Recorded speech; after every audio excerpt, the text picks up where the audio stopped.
Good morning and welcome to our Automechanika Let's Talk Business series. It's the second edition, and we decided to have the topic of which mix of alternative drive systems do we need to reach the EU climate targets. From my point of view, this is a very important question we would like to discuss, and it's crucial for the industry and for the industry's representatives here. Our Automechanika Let's Talk Business is a series we set up in order to give industry and also associations possibility to state their views on certain topics. Alternative fuels is a topic today, and we'd like to bring different points of views, different statements to our international audience from Automechanika. Automechanika is the largest B2B automotive aftermarket brand, exhibition brand worldwide. And I'm very, very happy that you all are joining us here for this Automechanika Let's Talk Business meeting. I would like to introduce very briefly the panelists. It's Dr. Isabel Kundler from Dechema. She's project coordinator. We're having Alain Mathuron. He is communication director of the Association of Fuels Europe. Pierre-Olivier Calendini, he is Fuel Research Center of Aramco Chief Representative. Then we're having Marc Freimüller, who is CEO of Hyundai Hydrogen Mobility. Frank Müller, who is representing the BEM, the German Association for Electromobility. And last but not least, Dr. Axel Koblitz, who is Managing Director of the German Association of Car Dealers and Repairers. So thank you, everybody, for joining into the discussion. And I think we should just start with a question to Alain and maybe also to Pierre-Olivier Calendini. You know that car makers have committed themselves to electromobility and the end of combustion engines because they want to contribute to climate charges, and they need to, obviously. Could you please share your vision on how e-fuels can help us to achieve our climate targets? Thank you very much, Olaf, and thank you for the quite thought-provoking question. This is an ongoing discussion around the internal combustion engine and the decision to move away from it when it comes to passenger cars. I think the answer doesn't seem to be that obvious to me. There are indeed announcements of a number of car makers that they intend to move away from the ICE, or at least they have for Europe specific plans to be on a full electrification route. But we do nevertheless believe that the internal combustion engine is here to stay quite for a long time. Our industry has announced in June 2020 that we would be able to supply by 2050 the fuels market with 100% non-fossil based fuels. These fuels made of various types of feedstocks such as biomass, waste, renewables, and recycled CO2, which we try to call today refuels, which is a German quite popular or common denomination in Germany, and we're willing to adopt that one too. So these refuels definitely will be the way by which we can decarbonize the ICE, because I think the important element, the problem is not the ICE, it's the fuel we use, and it's the fuel that emits the CO2. So we would like to remind that. In terms of contribution of e-fuels, e-fuels is one element of the refuels family. We have also the bio contribution, but e-fuels definitely has a very important role to play. The numbers that we have given when we announced our long-term strategy are about 150 million tons produced domestically in Europe, meaning that we didn't take into account any options for imports.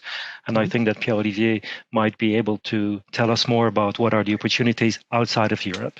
And there are definitely some.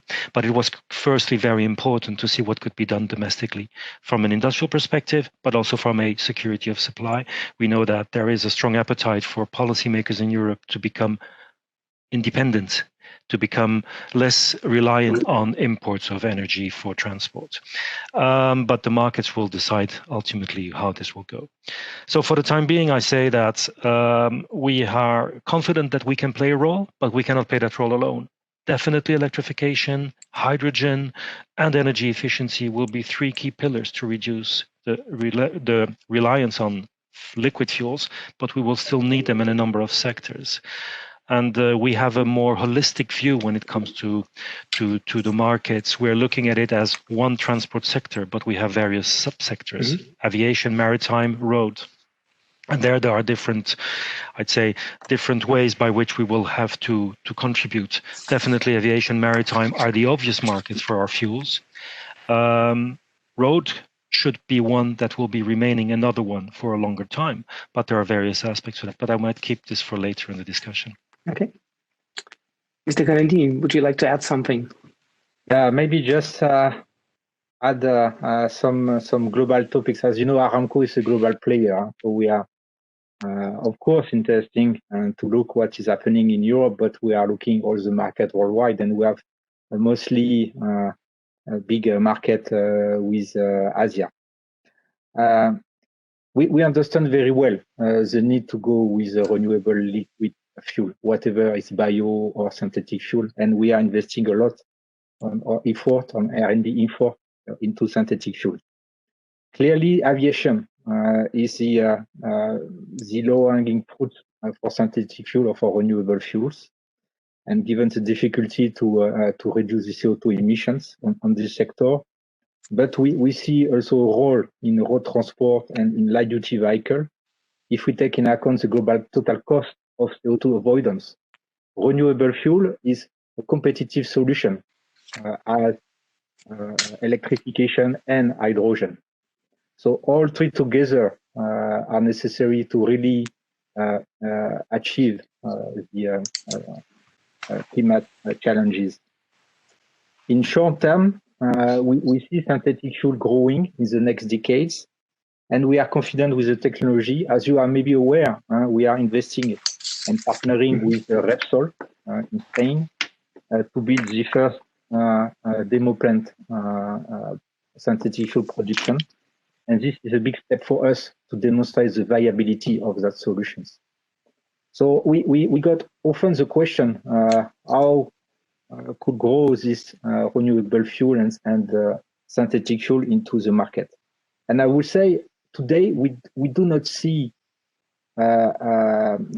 technology bottleneck or even feedstock limitation, because the renewable energy is abundant worldwide. And you know, especially in Africa, in Middle East, in Australia, there is an enormous resources available.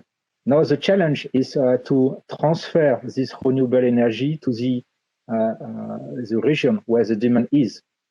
And we think, based on many studies we did, that hydrogen is of course part of the solution, but liquid synthetic fuel is also part of the solution, because it's the easiest way to trade energy from one region to another one. So the growth is not limited by the technology, and it will be mainly depend of legislation. Okay. So we opened a wide field now, going down to Australia even. But yes, I think it's quite obvious. Dr. Kundler, maybe from the more scientific side, is it what do you think? How green are, if I put it in these simple words, how green are e-fuels compared to other alternative fuels? What is your opinion? What do you see? Yes, that's a very good question, and a difficult to answer question.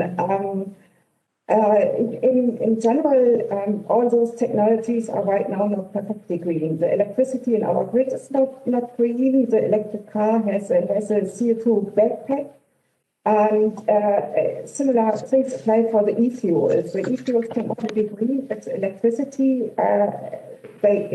which is used for synthesis has been green, and I personally believe it makes, in particular, it makes sense if you take the electricity from sweet spots where you have enough sun or enough wind to make the hydrogen and to make the e-fuels. And And the other discussion, how green the e-fuels are, is the carbon dioxide they use to make the hydrogen transportable, so to say, the energy of the hydrogen. And this carbon dioxide, in the ideal case, it may come from direct air capture or from biogenic sources. However, at least for the transition, I would like to encourage to think about industrial must-run sources for a few decades at least, where it's not diluted and where you maybe even have additionally the water you need for the electrolyzers in the off-gas. And of course, you can criticize the e-fuels. E-fuels are not perfectly green if they use industrial carbon dioxide, but other technologies are also not perfectly green. And I think we should more focus on the question, how can we provide sustainable mobility? How much cost do we generate by selling carbon dioxide emissions? And designing a roadmap to the green world, in terms of sustainability, and not only in terms of efficiency. Yes, I am coming from the Association for Electromobility. Of course, I have a very different standpoint. First of all, we need to divide, of course, the markets. Looking at cars, looking at trucks, looking at planes is a very different thing. And of course, looking at the regions where we implement certain technologies. But when we talk about e-mobility, we not only need to talk about CO2 emissions, we also need to talk about local emissions. And the future will be like that. Cities will not allow any vehicles to enter a downtown area which have any kind of pollution.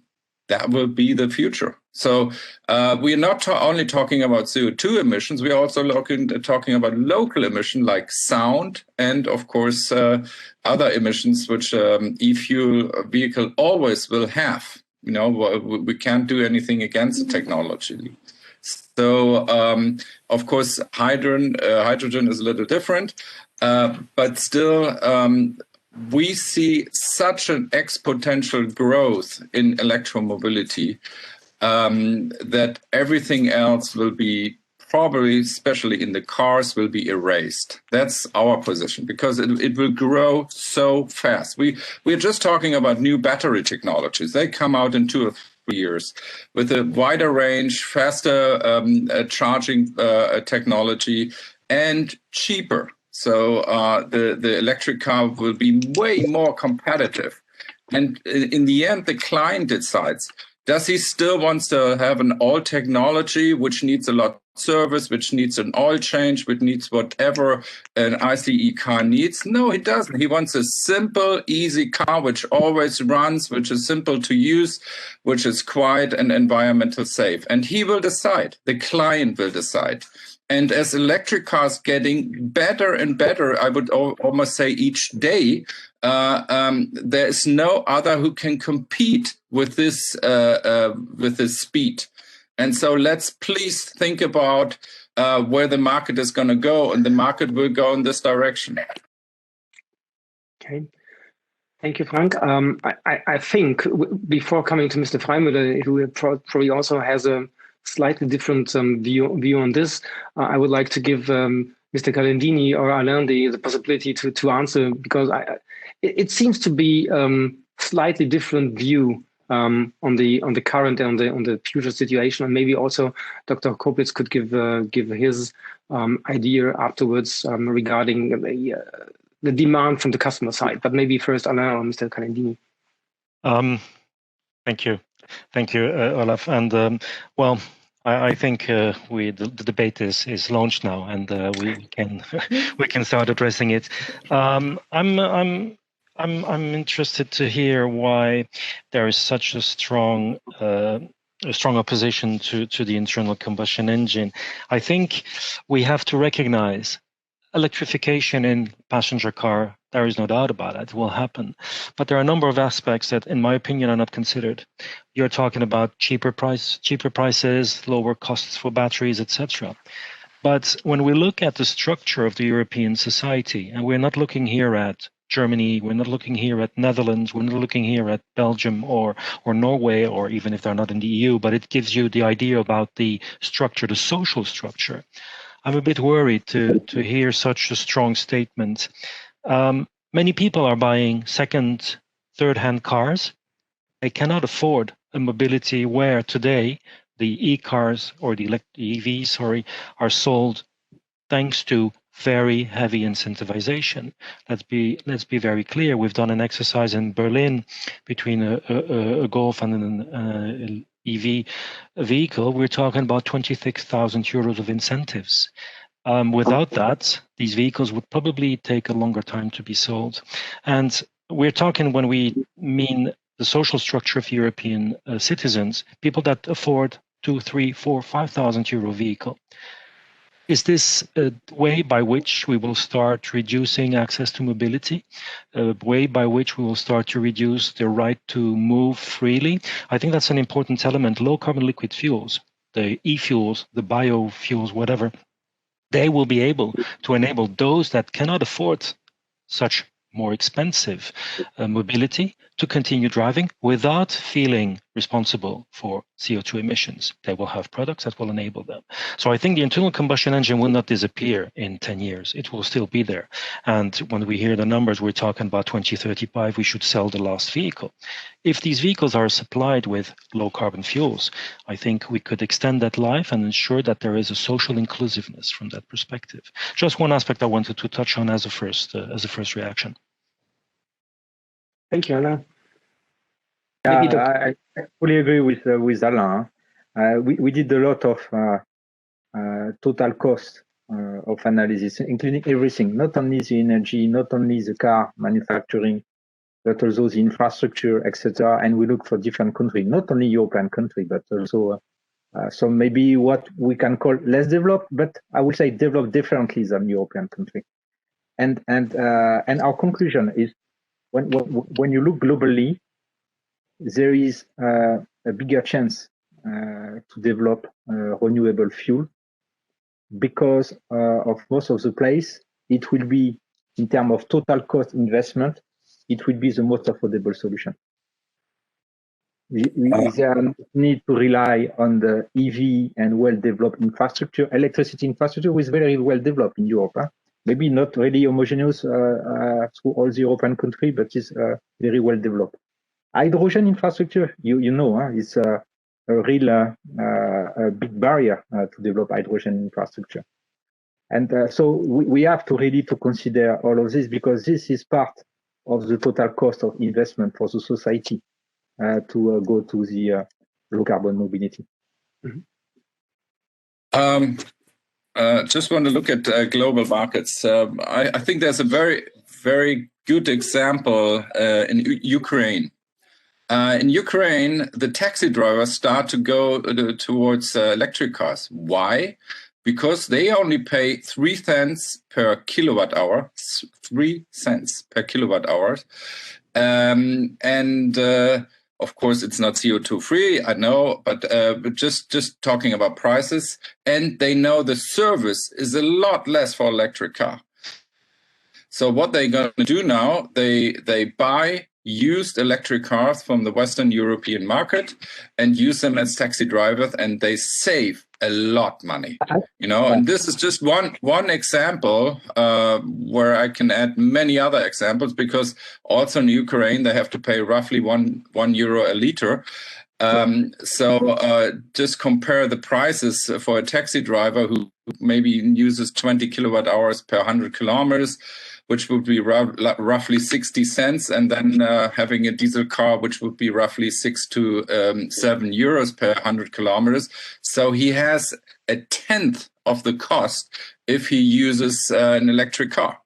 And I can add many more examples around the world where the prices of electricity way lower than, of course, like in Germany or in Western Europe, and people will switch to electromobility when they get a car which is available for them on a price range.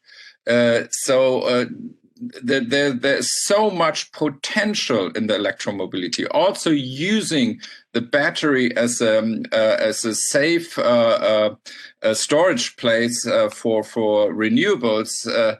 That's not considered at all when we're talking about pricing, and that's the future of electromobility. That all the batteries will be used as a storage system.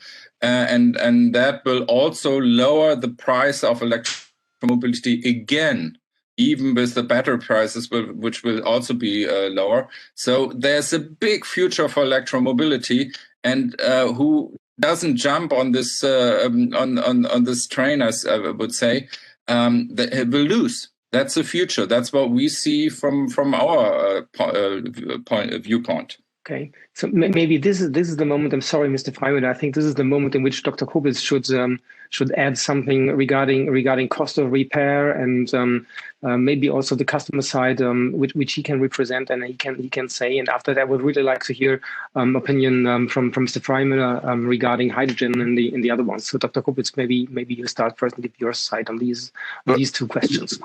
Well, first of all, I would be curious about the energy mix in Ukraine. I don't think that's a good example for climate protection, the taxi drivers in Ukraine. But should we honestly look at oil production? Oil production is the worst thing we can do. Oil production, we are always talking about this CO2. Maybe sorry, Frank, may I just interrupt? Okay. I think this was just the discussion goes into a totally different direction right now. I think we should restrict to the questions that you asked, Mr. Mosov. Yeah. And I will. I have to confess that, in fact, electric vehicles, that means battery-driven cars, have less parts that have to be fixed in a repair shop. And that is a real problem for our repair shops and our dealers, which is true, and which we have to deal with. But that's only one part of the issue. On the other hand, I don't know how far I should go now with my further contribution, because it leads to other aspects. So maybe you can give us also your point of view regarding demand of the customers as it is now. Yes. And maybe there is some forecast prediction from your association. Okay, so let's forget the customer, because he is from the cars with combustion engine is used to certain convenience, which he, as to my opinion, doesn't want to miss. And that is a question of the range of the car, the question of refueling the car or recharging it. How long does it take? And all that is a certain, still, I must say, still a certain problem of battery-driven cars. When we will see a revolution of battery technology, which, by the way, I do not expect for the foreseeable future, which means the next 10 or 20 years, that might be totally different. But until then, the combustion engine will have and must have a future, because we are not only talking about the cities in Western Europe, but other continents, other areas. And we must, if we want immediate climate protection, we must deal with e-fuels, because the problem is not the engine, but the fuel, as mentioned before. And this is, to my conviction and to the conviction of our association, we must deal with that issue. Thank you, Dr. Kobitz. So maybe Mr. Freimuller, you could add your point of view, because for Hyundai the focus is on hydrogen and fuel cell, at least in your responsibility. Maybe you could also, given the statements you just heard, give the reasons for your decision to focus on this technology. Mm-hmm. Yeah, I mean, you're totally right. I mean, it's in my area, so to say. We're focusing on fuel cell, but Hyundai has battery electric vehicles in the product portfolio as well. I think it's not an either or. It's not black and white. It's not good and bad. All different technologies have their reason for being, but and that's also what was said before by Alam.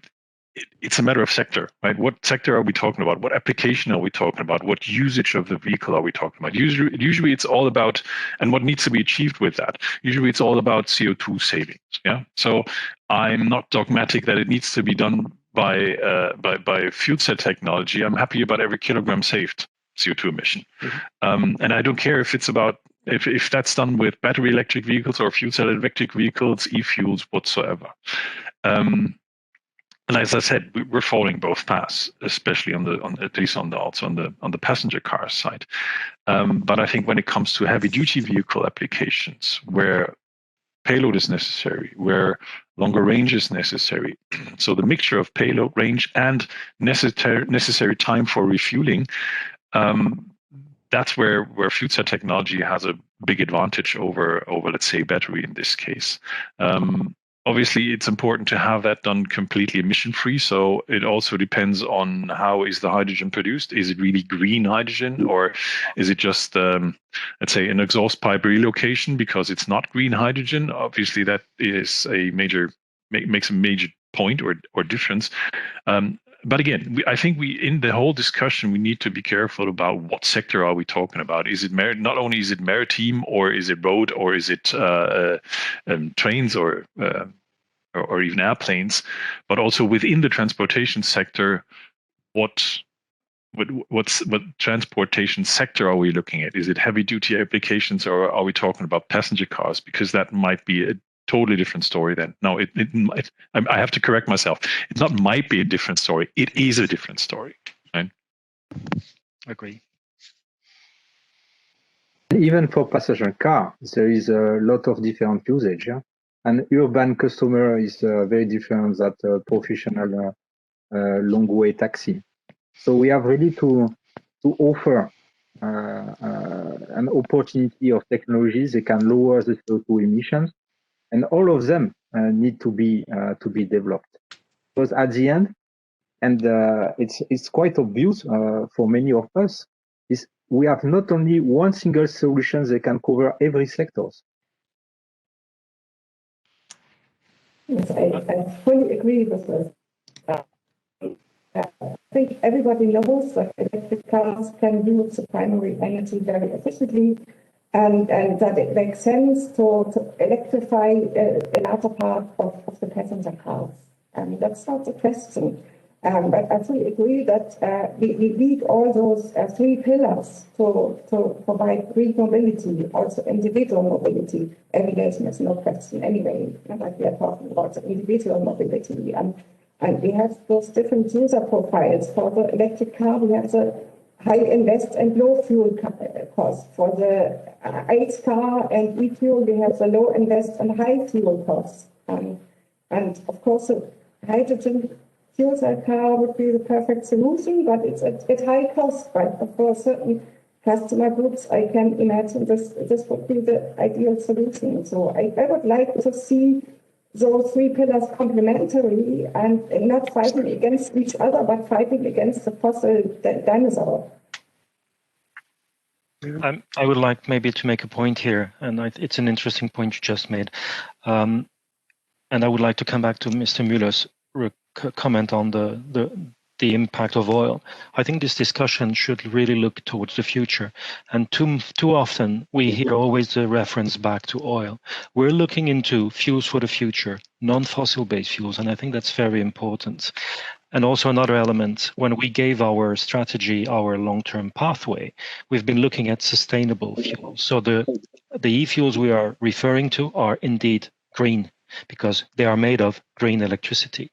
They are made of fully renewable produced electricity. And that's an important element. And this is also the reason why the next 10 years for us are based on domestically produced capacity, quite low with regards to e-fuels. And then comes the question about the urgency. Yes, indeed, it is urgent, because the quicker we can put e-fuels and other low-carbon fuels on the market, and when I mean low-carbon, it's sustainable fuels on the market, the quicker we can start decarbonizing the entire fleet. Let's not forget that. We have 250 million vehicles on the road and all the heavy-duty sector. These need urgent solutions so that we can anticipate that. If we have to wait for a fleet turnover, it's going to take 2 or 3 decades before we get there. We have to react urgently. Accelerating the uptake of e-fuels, of sustainable biofuels, is the answer to that. This requires investments, this requires a policy framework, and this is where it comes. The only sector which offers the policy signal, the carbon price signal, is road transport. Willing to start with aviation and maritime only is, from an economic perspective, unsustainable. The models today, when we look at commercial aviation, they're trying to survive after COVID, and we're going to ask them to use fuels that are 2 or 3 times the cost. Road transport has the means, has taxation, has penalties, etc. We have there sufficient means to be able to finance the uptake of those fuels. So it's a question of legislation. The quicker it comes there and the quicker those fuels are recognized, the quicker we can move. Afterwards, technology will decide. I would confirm and emphasize this aspect because non-fossil fuels give us the chance to include every existing car worldwide into our efforts to reducing climate change. And it's a global problem, and we must solve it globally. And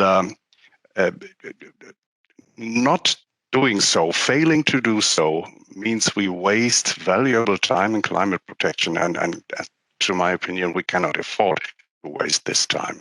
This is one of the most important reasons why e-fuels and biofuels are so important, including the existing vehicles into all these efforts. Exactly. And to add there, that's why I think those discussions are relatively annoying, to be honest, that as soon as you have a positive statement about fuel cell whatsoever, then there is some battery guy coming along and bashing the technology, talking about efficiency and nonsense like that. And to be honest, it's vice versa. It's the same thing, right? So you have a lot of fuel cell people bashing battery technology as well, and not talking about e-fuels and whatsoever. And that's what I said at the beginning. Let me emphasize that CO2 is the enemy. That's where we need to go after. And we should do that together in a certain way. And it was said already, the customer will decide at the end of the day. And that includes everything. That includes the convenience of refueling or recharging or utilizing the vehicles and the financials, the cost for that, and whatsoever. And we should, and I'm totally there with Dr. Koblitz, we should use every technology out there to reduce CO2 emissions, period. It's a must if we want to really tackle the environmental issues we are facing right now. Well, and what's the most important part, we should be honest with it, because of course e-fuels have to be transported from one place to another. This is also another part of CO2 emission. We will not have enough green hydrogen in the nearby future. That's a big issue. It's not correct, but it might be from your perspective. Yeah, I mean, we were doing a lot of research there, and there's not enough because there are other industries who need a lot green hydrogen. And then it's a big question how to bring it towards the gas stations. There's no infrastructure for hydrogen right now. So and there is for electricity? Yes, there is. I mean, definitely. You know, I mean, you can drive at this point with a Tesla from North Cap to southern Spain, and you will have enough charging infrastructure. And this is today. And hydrogen, the big question is, where are the investments going? And I also say we cannot invest in ICE technology anymore. And there will be no desire of investment into this technology. We see right now investments are going largely into electromobility. Every company who's doing something new with electro vehicles can easily get their investments and find their investment worldwide. And so this will how the market will go. It will go in the direction of electromobility. And we have to see the plus of electromobility. It's a storage. We never talk here about the storage. We have, and what we have to do is to combine renewable energy with the transportation sector. So every client has a battery to supply the energy market in the nearby future. And that's a big plus because we will have 50, 60, 80, 100% renewables in the nearby future. And we need storage room. We need a lot of storage. And this can provide an electric vehicle.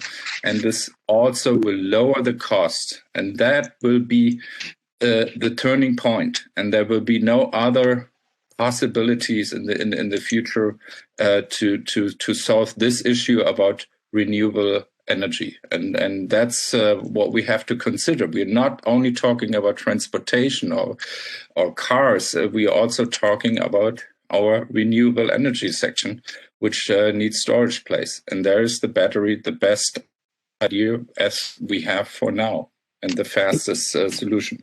Can we allow one remark to this aspect?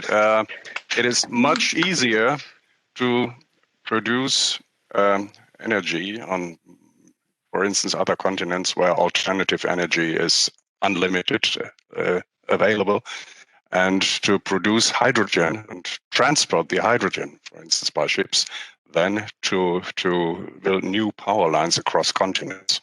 If you have hydrogen totally agree. Is a perfect way of storing energy. If you have electricity, if you have the electric vehicles all sitting in Bavaria and you have the electricity up in the north on offshore wind parks, how do you want to store the electricity? How do we want to get the electricity to be stored in the vehicles in the southern part, basically, if the electricity gets into the grid in the northern part? How do you want to do that? I'm totally with Dr. Kollwitz to say hydrogen is the perfect storage. And I'm not talking about how to use it, where to use it. It's not just about the transportation sector. But I think if we're really talking about the energy shift away from fossils, there's no way around hydrogen as a storage and transportation matter.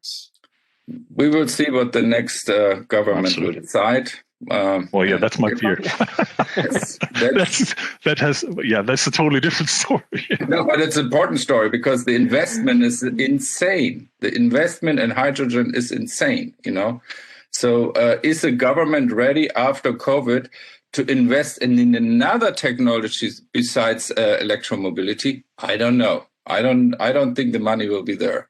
So maybe the investment will only go in battery technology and electromobility. And there will be not enough investment for green hydrogen, which needs a lot investment at this point. So a very important thing is what will the next government decide, the German government, where the investment's going to go. And I personally see it will be rather in electromobility and then battery storage system than in hydrogen. And then, what you're going to do there if you don't get the investment from the government. Mr. Müller, there are so many points I disagree with you. But I will not go in all. But maybe the last remark about the politics and the investment itself. Is not what we is not the number we have. When you look about investment, you have to take in account everything, not only the storage of hydrogen or the manufacture of hydrogen. You have to take everything. And if you consider hydrogen or liquid synthetic fuel, most of the investment has to be done outside Europe because it's where you have the most competitive way to make green hydrogen. It's not in Europe. Of course, in Europe, there's some nice place, windy place, solar place in Spain, etc.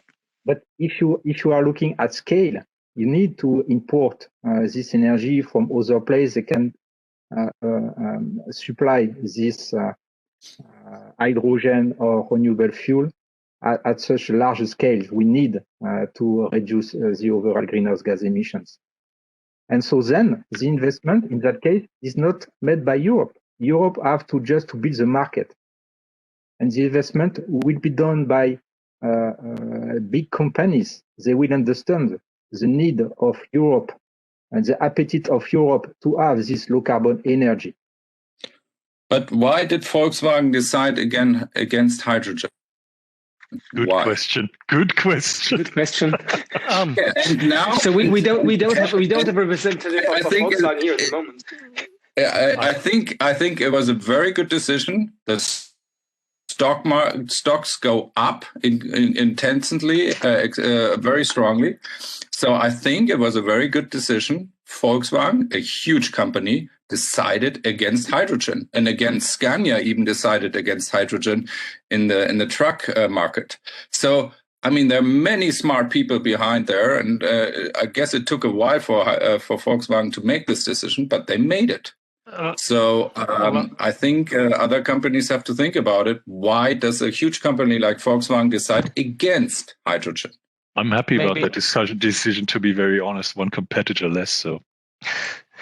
Maybe a point on Volkswagen. I'll take the opportunity. I wanted to raise that point because you were mentioning, Mr. Müller, that indeed all the investments were flowing into electromobility. And indeed, Volkswagen has announced already many months ago that it was a full electrification strategy, that they would be stopping the internal combustion engine without necessarily specifying where.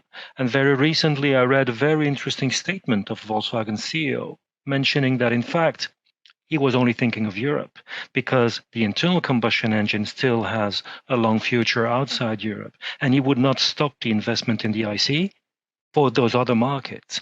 Basically, we have to be very careful when you listen to all those announcements about moving full into electromobility. Remember the penalties that are ahead for the car industry if they don't meet the targets, the CO2 in cars targets. They need indeed to have a strong investments in EVs, but the rest of the world is not going in the same direction. Another element, and I think Pierre-Olivier, you might be able to help me in this one. China has a plan to do a 5 or 10 year program investment in the internal combustion engine.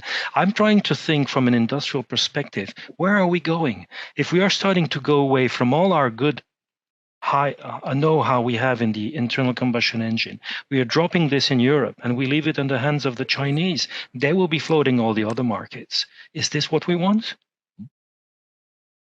China invests about 15 billions of US dollars every year into hydrogen development. Yeah. Clearly, today, China is taking the lead about the hydrogen side, and where there's most of new projects coming, and is also taking the lead on the synthetic fuel. And if we see the recent patent survey, you can see that China is now running front of the patent on that field. So I think we have to look beyond. Indeed, when we hear electromobility, it's because of the European legislation. But when we look from an industrial perspective, things are not exactly that.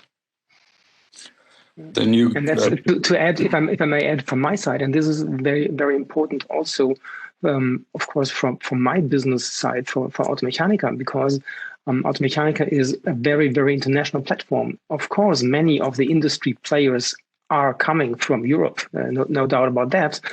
But there are thousands of other players in the markets which are working in different markets worldwide and are, of course, bound to different legislations and not only to EU legislations. From my point of view, this is very, very important perspective which you just made up and said, because we're not only talking about EU, but we're talking actually about the car park of the entire world. Very good. And let's talk about the United States. We're going to see investment in electromobility of $175 billion. So this is a game changer, I would say. So the American market now will be way strong on electromobility. And of course, besides China, it's a very important market. So what's going to happen after this big investment on the American market? if I may not answer the question, but I would like to come back to some of the other statements, which I would like to try to sum up, because if I got without taking any of your positions, I would like to try to give an overview. What I took from your remarks is that most of you, at least Mr. Calendini, Dr. Kundler, Dr. Kruis, Mr. Freimüller, you think that for the future there should be a mix of what Dr. Kundler called the three pillars of energies for the supply and for the mobility. Especially when we look at the needed speed if we want to reduce CO2 emissions. And I would like to give this part of your statements again back to Frank Müller, because we did not get, at least I did not, maybe I didn't get it, but we did not get your statement regarding the matter of speed and time. So from my perspective, as I understood correctly, e-fuels and hydrogen could be, especially e-fuels, could be a solution which could be in place in very short term and very short time without needing to turn over the entire car park. So could be a technology and technique which would support immediately. Frank, what do you think about the matter of speed and time regarding our discussion? Yeah, I mean, honestly, we have to look at the used cars or the cars which are on the road right now. And of course, there will be many cars still on the road in 5 or 10 years, which will use gasoline or e-fuels. So talking about the cars which are produced, which are on the road, we need to do a shift there with going forward with e-fuels. But talking about new cars, we have to shift really fast and not invest in ICE technology. That's our point, you know. So of course, e-fuels make sense. Talking about the fleets which are on the road, but if we're talking about the future, we need to shift towards electric vehicles, or maybe hydrogen with trucks or maritime or planes. Okay, thank you. So if it's fine for you, I would take this as your final statement because it sums up, I think, very well what your opinion is. I would like to give stage to each of you for a short final statement. Mr. Freimüller, maybe from your side, you could start. Well, it's basically very similar to my entry statement. I think, and like as we said, I think we need to find and use every possibility to save CO2, and that is very different on the application, on the sector, and how the vehicle is used, or where an alternative fuel is used. And at the end of the day, the customer will decide. It needs to be a financially attractive alternative, basically, for the operator and for the end customer. And we need to get to this point. And I think each technology has certain advantages and disadvantages depending on the sector and the usability. But we need to do that, and we need to do it quickly. So whatever is a short-term solution, we should start with that. Okay. Thank you. Dr. Kundler, your final statement, please. Yes, I agree with that. We should not miss any chance to save carbon dioxide and give a chance to all of those three pillars and be open for a certain diversity in technologies. Knowing that for many applications, electric car is the first choice because of efficiency, but there are other user profiles and there are other situations where we can complementary apply the other technologies as well. Thank you. Mr. Calendini. Hydrogen or electric car or renewable fuel are all technology able to support low carbon mobility. And we need all of them because it depends a lot of the use and the sector.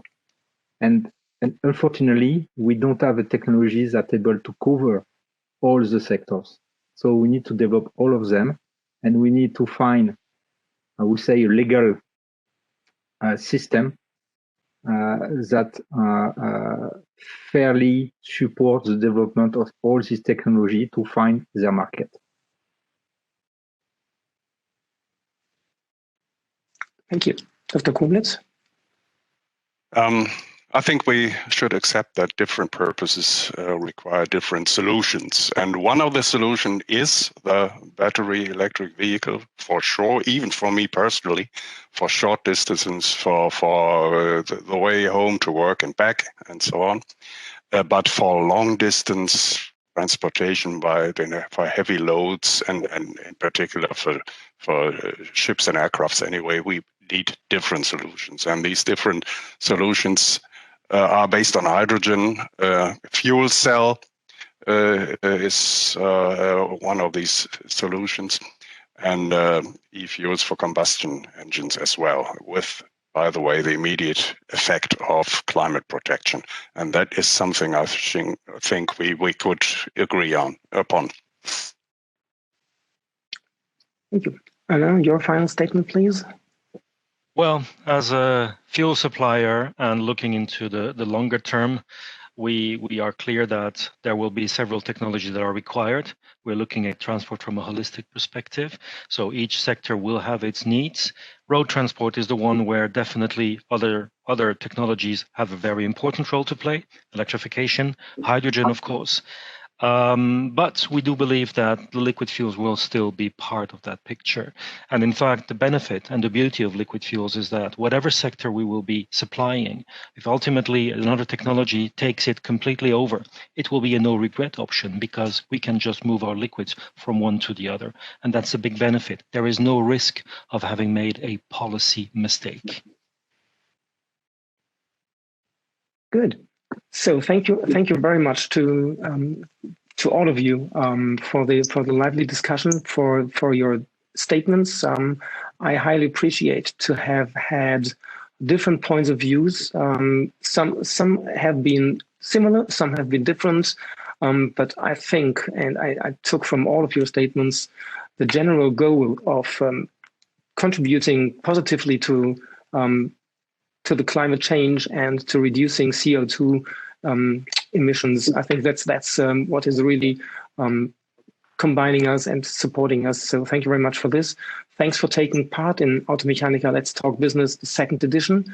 I hope and I look very much forward to seeing all of you in September 21 in Automechanika Frankfurt or in another Automechanika worldwide. Let's hope we can take place somewhere in the world. Thanks again very much for your contributions and hope to see you soon in Automechanika. Take care, everybody.